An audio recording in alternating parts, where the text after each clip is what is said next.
Hello friends.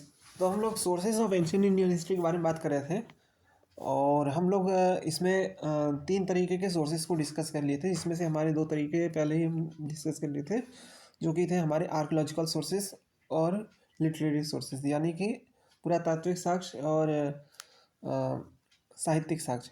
आज हम लोग फॉरेन अकाउंट्स के बारे में जिक्र करेंगे, जो कि एंशियंट हिस्ट्री से इनका रिलेशन है। ठीक है, तो चलिए अपने लेक्चर को शुरू करते हैं और इसमें हम लोग कुछ प्रीवियस ईयर के क्वेश्चंस भी देखेंगे, जो कि इस टॉपिक से बने थे। ठीक है, तो without wasting much time let's move on to the topic. तो अगर मैं फॉरेन अकाउंट की अगर बात करता हूँ, तो एंशियंट हिस्ट्री में सबसे पहले हमें फॉरेन अकाउंट्स देखने को मिलते हैं। तो हमें ग्रीक्स के देखने को मिलते हैं। ग्रीक्स में बेसिकली मैं बात करूं तो सबसे पहला नाम आता है हेरोडोटस का। इन्हें हिस्ट्री का जनक, मतलब इतिहास का जनक भी कहा जाता है, फादर ऑफ हिस्ट्री कहा जाता है। इनकी जो बुक थी हिस्टोरीज, ये कई सारे वॉल्यूम्स में लिखी गई थी और इंडिया के बारे में जो भी इनके source of primary source of information था वो पर्शियन सोर्सेस थे। ठीक है, तो वहाँ से ही इनको पूरी चीज़ें इंफॉर्मेशन मिली और फिर इन्होंने अपने हिसाब से इंडिया के बारे में इन्होंने लिखना शुरू किया। और यहाँ पे इन्होंने इंडो पर्शियन रिलेशंस के बारे में भी काफ़ी ज़्यादा बताया है। हमें यहाँ पे ये एक चीज़ और देखने को मिलती है कि जो भारत पे सिकंदर का हमला हुआ था, वो भी कहीं ना कहीं इसमें इस वॉल्यूम में हमें देखने को मिलता है। तो ये चीज़ है। फिर समय के साथ क्या होता है कि जो यवन राजा हैं, जो ग्रीक के शासक हैं, उन्होंने समय समय पर पाटलिपुत्र में अपने राजदूत भेजे थे, जिनमें से कुछ प्रमुख नाम है आपके मेगास्थनीज, डायमेकस और डायनोसिस। तो ये कुछ प्रमुख थे। मेगास्थनीज की अगर मैं बात करता हूँ तो ये चंद्रगुप्त मौर्य के समय में पाटलिपुत्र आया था और इन्होंने भारत के बारे में, भारतीय समाज के बारे में, भारतीय लोगों के बारे में एक विस्तृत ब्यौरा लिखा, जिसे हम इंडिका के नाम से कहते हैं। एक बात ये हो गई। दूसरी बात ये है कि एक एनोनिमस ग्रीक राइटर हैं जिनके बारे में कोई जानकारी नहीं है। इन्होंने पेरिप्लस ऑफ एरिथ्रियन सी लिखा है, जिसमें इन्होंने बताया है कि किस तरीके से हम भारत पहुंच सकते हैं, यानी भारत पहुंचने का पुराना समुद्री रास्ता कौन सा था। और इसमें उन्होंने ये भी बताया था कि भारत के कौन कौन से समुद्री बंदरगाह थे। फिर इसके बाद अगर बात करें तो in second century AD, Ptolemy had wrote Geographia in which geographical treatise on India was given by him. तो टॉलेमी द्वारा लिखा गया जियोग्राफिया में भारत के बारे में, भारत की जियोग्राफी के बारे में काफ़ी कुछ हमें मेंशन देखने को मिलता है। हालांकि अगर हम ग्रीक राइटिंग की अगर बात करते हैं तो यहाँ पे हमें इसकी सबसे बड़ी कमी ये है कि ये सब जो इन्होंने लिखा है, जो भी इंडिया के बारे में इन्होंने लिखा है, ये सब एक सेकेंडरी सोर्सेस को बेसिस बना के इन्होंने लिखा है। वो यहाँ की भाषा और यहाँ के कस्टम के बारे में पूरी तरह से अनजान थे और इस वजह से यहाँ के बारे में पूरी तरीके से उनकी जो जानकारी थी वो गलतियों और कंट्राडिक्शन से भरी पड़ी। तो ये एक चीज़ थी। फिर दूसरा हमारा अगर हम बात करें तो दूसरा, अगर इस क्षेत्र में अगर विदेशियों का नाम आता है तो वो है हमारा चीनियों का। ये आपके हेरोडोटस थे। तो चाइनीज़ की अगर मैं बात करता हूँ तो चाइनीज़ में हमारे कुछ ही नाम आते हैं, जिसमें पहला है फाहियान। ये जो है 399 से 414 के बीच में भारत में आता है और ये चंद्रगुप्त सेकंड यानी चंद्रगुप्त विक्रमादित्य के टाइम पे आता है और इसने किताब लिखी थी फोक्यो की। फिर इसके बाद आता है हुएन सांग जो है हर्षवर्धन के टाइम पे इंडिया में आता है और इसने कई सारे बुद्धिस्ट काउंसिल अटेंड किया था, और इसके अलावा इन बुद्धिस्ट काउंसिल में और बुद्ध धर्म के बारे में इसने लिखा था। इस किताब का नाम था सी यू की। इसके अलावा एक और था 7वीं सदी का इत सिंह। इसने ये 10 साल भारत में रहा था और ये नालंदा यूनिवर्सिटी में एक भिक्षु की तरह, बौद्ध भिक्षु की तरह रहा था। तो यहाँ पे जो चाइनीज़ हमें हिस्टोरियोग्राफी देखने को मिलती है, या चाइनीज़ जो हमें फॉरेन अकाउंट्स देखने को मिलते हैं, वो मेनली आपके बुद्धिज़्म से काफ़ी ज़्यादा प्रभावित रहते हैं। ठीक है,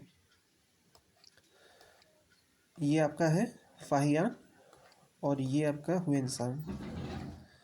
फिर आता है अरब। अरबों के बारे में बात करें तो प्रारंभिक मध्य काल में इनका उद्भव होता है। और जो अरब विद्वान थे उनके जो प्राइमरी सोर्सेस थे वो मूलतः ग्रीक वर्क्स थे, यानी कि जो यवनों ने लिख दिया था उसी के ऊपर पहले रिलाय करते थे। लेकिन बाद में जयहानी, गर्देजी और अल्बेरूनी ने अपने खुद की स्वतंत्र तरीके से इतिहास लिखने की एक परंपरा शुरू की। और फिर इसमें सबसे प्रोमिनेंट नाम हमें जो आता है वो अल्बेरूनी का आता है। अल्बेरूनी जो है, इसका पूरा नाम था अबू रेहान अल्बेरूनी और ये ख्वारिज़म का रहने वाला था। ये भारत में आता है और अपनी जो जिज्ञासा है उसको शांत करने के लिए यहाँ की जो लोग हैं, यहाँ के भूमि है और यहाँ की जो कल्चर है और यहाँ के जो ग्रंथ हैं उनको यहाँ की ओरिजिनल भाषा में पढ़ने के लिए उसको यहाँ पे आता है। इसी में उसने एक किताब कंपाइल की थी जिसका नाम है तहकीक ए हिंद, जिसमें बहुत ही विस्तृत और बहुत ही ज़्यादा टॉपिक्स इसमें कवर किए गए थे, जैसे साइंस है, जियोग्राफी है, एस्ट्रोनॉमी है, एस्ट्रोलॉजी है, फिलॉसफी है, literature, belief, custom, religion, festivals, rituals, social organisation and laws. तो ये सारी चीज़ें इसने कवर किया था। ठीक है, फिर आता है फिर इसके बाद सुलेमान है। सुलेमान 9वीं सदी में आता है भारत और ये जो है अमोघ वर्ष को, जो कि एक राष्ट्र को रूलर रहता है, उसको एक greatest king of the world की संज्ञा देता है। ठीक है,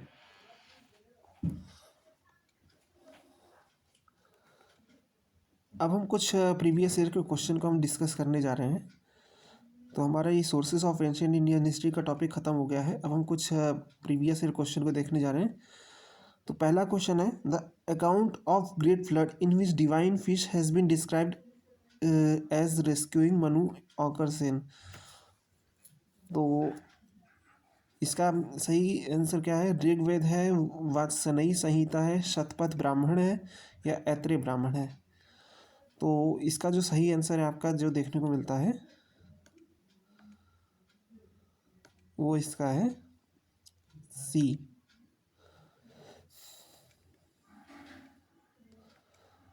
सी इज द राइट आंसर। फिर आता है, इतिहास, पुराण और ancient tradition has been mentioned as the fifth Veda. किसमें कहा गया ये? ऐत्रेय उपनिषद में, बृहदारण्यक उपनिषद में, छांदोग्य उपनिषद में और श्वेताश्वर उपनिषद में। तो इसका जो सही आंसर है वो है आपका छांदोग्य उपनिषद में इसका जिक्र किया गया है कि इतिहास पुराण जो है वो आपका 5वां वेद है। वैसे तो 4 वेद होते हैं, लेकिन इतिहास पुराण को एक 5वां वेद कंसिडर किया गया है। तो ये है आपका छांदोग्य उपनिषद के हिसाब से।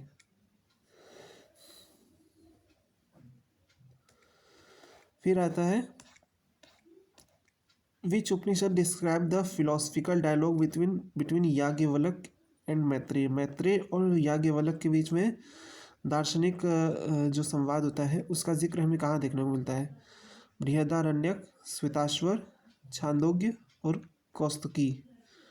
तो इसका सही आंसर है बृहदारण्यक में हमें इसका देखने को मिलता है कि यहाँ पे जो याज्ञवल्क ऋषि और मैत्रेय हैं उनके बीच में हमें दार्शनिक डायलॉग देखने को मिलते हैं।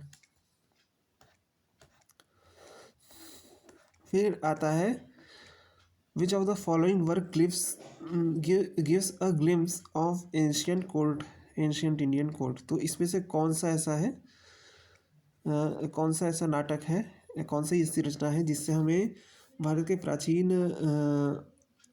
दरबार के बारे में हमें जानकारी मिलती है। तो आपका मालविका अग्निमित्र है, वृक्ष कटिका है, मुद्रा राक्षस है और रत्नावली है। तो इस क्वेश्चन का जो आंसर है आपको देखने को जो मिलेगा, इस क्वेश्चन का आंसर आपका सी है, यानी कि मुद्रा राक्षस।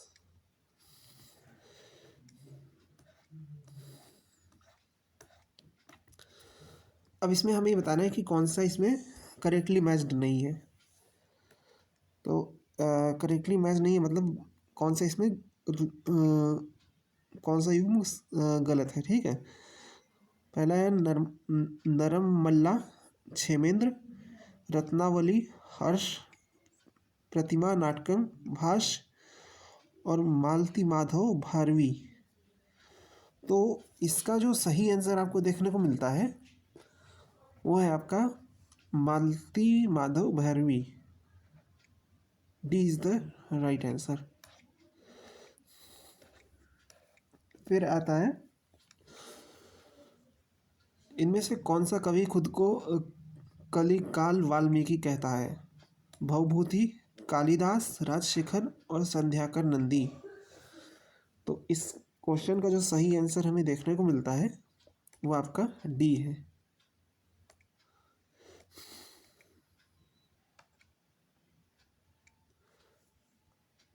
फिर आता है नेक्स्ट क्वेश्चन की, अगर मैं बात करता हूँ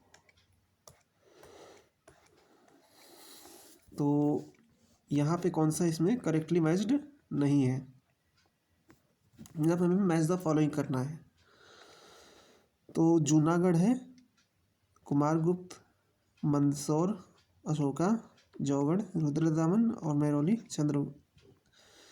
यहाँ पे ये चंद्रगुप्त है।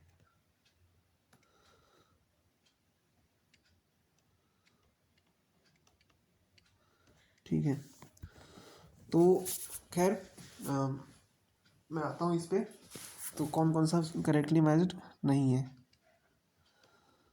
मतलब इसको मैच दी फॉलोइंग करना है। तो अगर मैं बात करूँ इसकी तो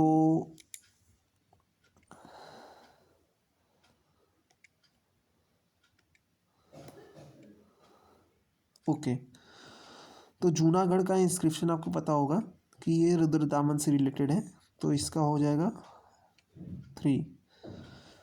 मंदसौर का जो है वो आपका कुमारगुप्त से रिलेटेड है, मंदसौर आपका कुमारगुप्त से है। धौली और जौगढ़ अशोका से रिलेटेड है, तो ये इसका सी का बी हो जाता है। और महरौली का हो जाता है आपका, ये आपका चंद्रगुप्त। तो इस लिहाज से अगर मैं बात करूं तो ए का 3 सिर्फ एक ऑप्शन में है, यानी कि इसका ये ऑप्शन बन जाता है, ए का सी ऑप्शन इसका बन जाता है।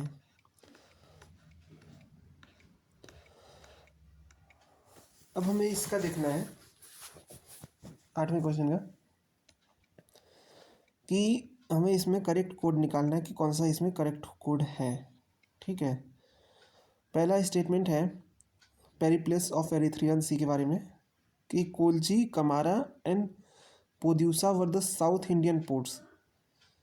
Ivory was produced in Dosarene. Large ship call Colandia sailed to Ganges and Chryse. Masalia lies to south of Muziris. तो 1, 2 एंड 3, 3 एंड 4, 2, 3 एंड 4 और 1, 2 एंड 4। तो इसका सही आंसर क्या है? तो इस क्वेश्चन का जो सही आंसर आपको देखने को मिलेगा, इस क्वेश्चन का सही आंसर आपको देखने को मिलेगा ए 1, 2 एंड 3। ठीक है, तो ये आपके कुछ क्वेश्चंस हो गए जो हमने पिछले साल के उसमें से निकाले थे और डिस्कस किए थे। तो मिलते हैं अब आपसे नेक्स्ट वीडियो में। अपना ध्यान रखें। Good bye.